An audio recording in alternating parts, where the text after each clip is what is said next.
Okay, we're going to talk about shielded metal arc welding, SMAW, or sometimes called stick welding of plate. Now I've got two pieces of relatively thin plate. It's 1/8-inch plate, but I can still talk to you about some of the things that we encounter when welding plate. Welding plate is something that structural iron workers use. People that do a lot of repair use this. Any kind of application where you need the weld metal to dig really deeply into the base metal. And so wire feed welding is great, but there are some heavy applications where this is a little bit better. So let me show you what some things that we have to do. As you know, weld metal will expand as it's heated, and we want our weld metal to go in between the two pieces of plate here. In fact, a good weld, you'll have some squeegee out the back, and so we're going to tack it first. So in real life, oftentimes we tack it, and then we're going to grind that off on the other side. We can also clamp it. We can do some other things, but sometimes it's hard to reach things when you have them clamped, so we use tacks instead. So they call the little area in between the two pieces of plate, they call that the root opening. And I'm going to set that at about 1/16 of an inch on this. Okay, so that would be something that would be on the blueprint. So I'm going to tap one side, then I'm going to take a look at it, make sure it's okay. If I have to tap it with a hammer to get it in that root opening back where I need it, I'll do that.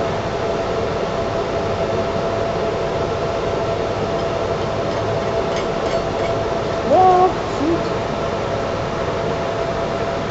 It really helps when you're trying to show people how to do things to actually have the machine on. Alright, here we go.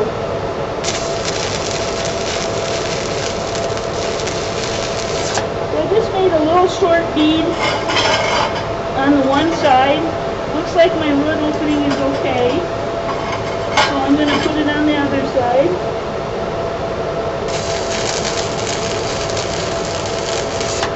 Now I've got it held in place. Now again, I would weld on the other side. Then before I welded on this side, this would be ground off. So I'm just going to flip it over here. I'm going to do this groove weld for a little bit, and then I'm going to show you a trick that we use to make it look better.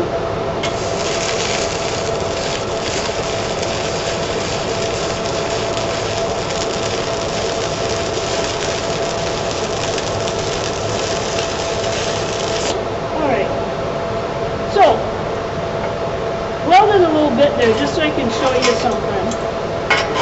Alright, so I'm going to go dunk this.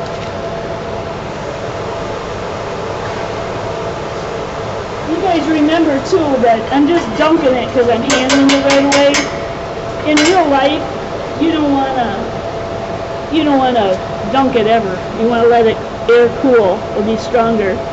So when you look at this, okay, this is okay, but right here where I started is a little bit of a mess. So what we do sometimes is we put on what's called a tab, a little piece of thinner metal on the other side.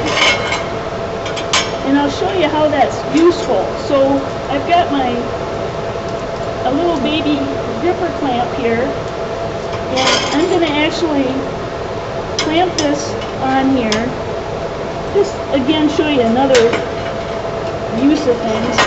And the reason I'm putting that gripper on here is so that I can, oops, a little bit too far, so that I can tack this backer on here, so, and it'll stay in place, because otherwise it won't. So I'm just going to tack this on here, quick.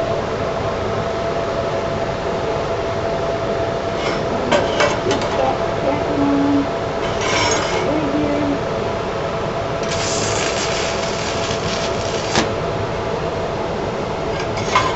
And I'm going to adjust this so it clamps good down on the other side.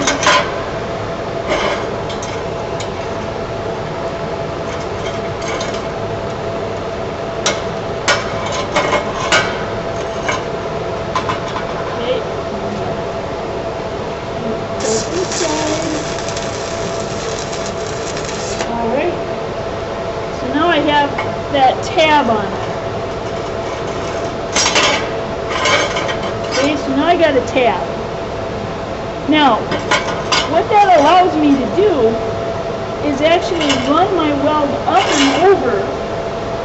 and over so that the crappy part of my weld when I start the blow puddle is down here on the tab.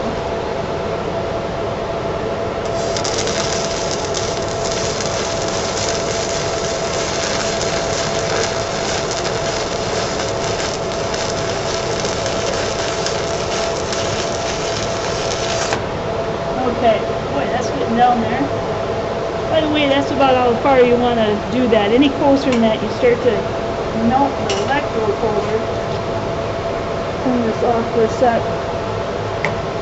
So, what I just did is, now I'll dunk it here.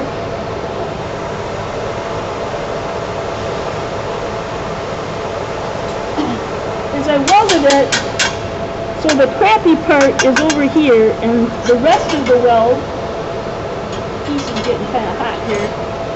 If I cut that off, then the rest of the weld is nice and neat and strong. So I got rid of all the weirdness out here on the end before I started welding the other part. Now, for some kinds of welds that are plate that's really thick, what we want to do is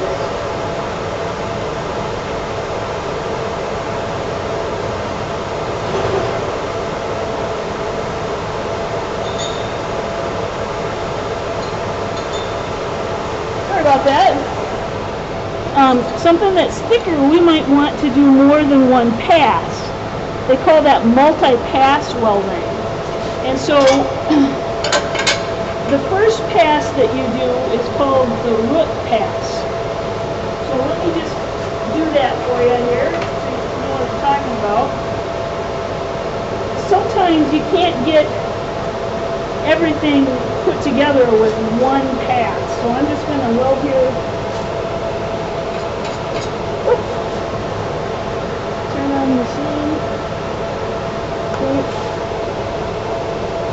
And I notice I'm doing this lap weld, instead of being at perpendicular in 10 to 15, I'm now at 45.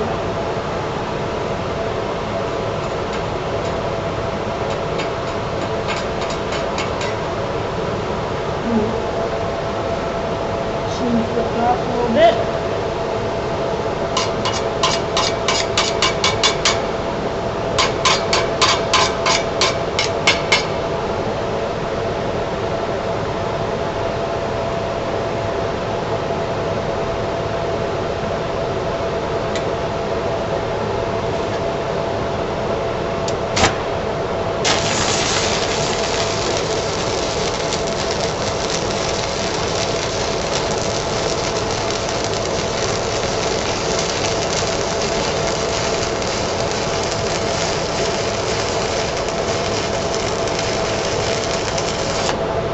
So,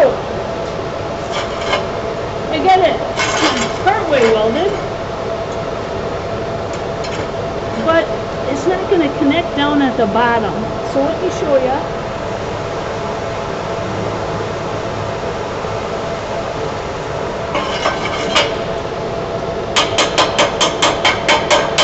If you look at this, it's connected up here, but not at the bottom. So what I want to do is put another weld next to it.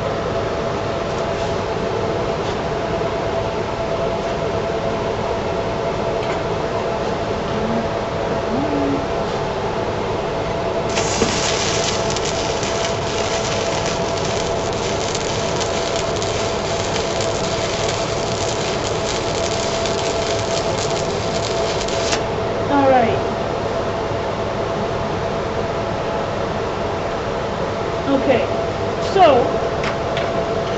let me go dump this.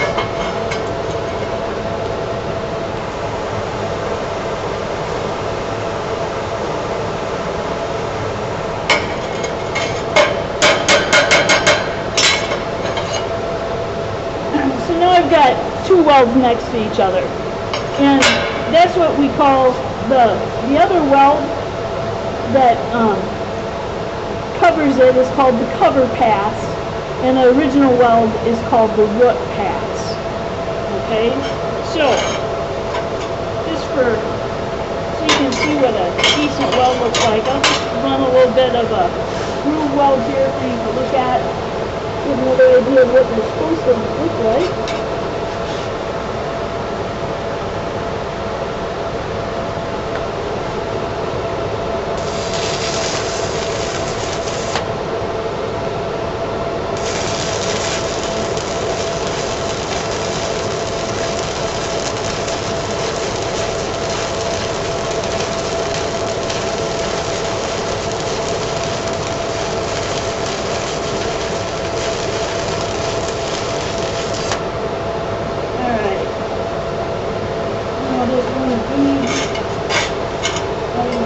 Together.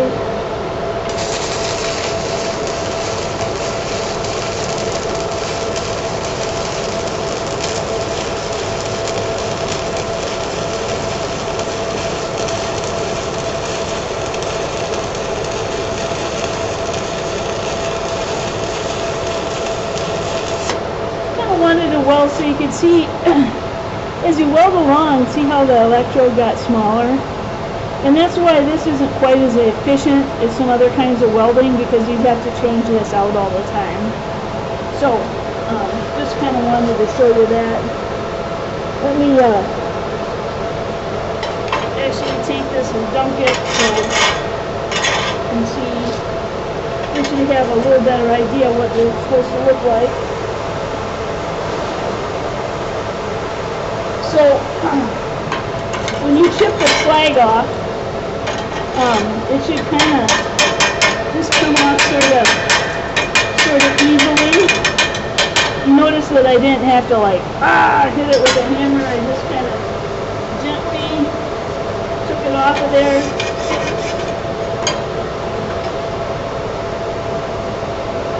Slide hammer. Stuff just kind of falls off. Still kind of hot. But there you can see, you know, you want it to be parallel on the sides, and if you can see those little dimes on there, that's kind of what you want.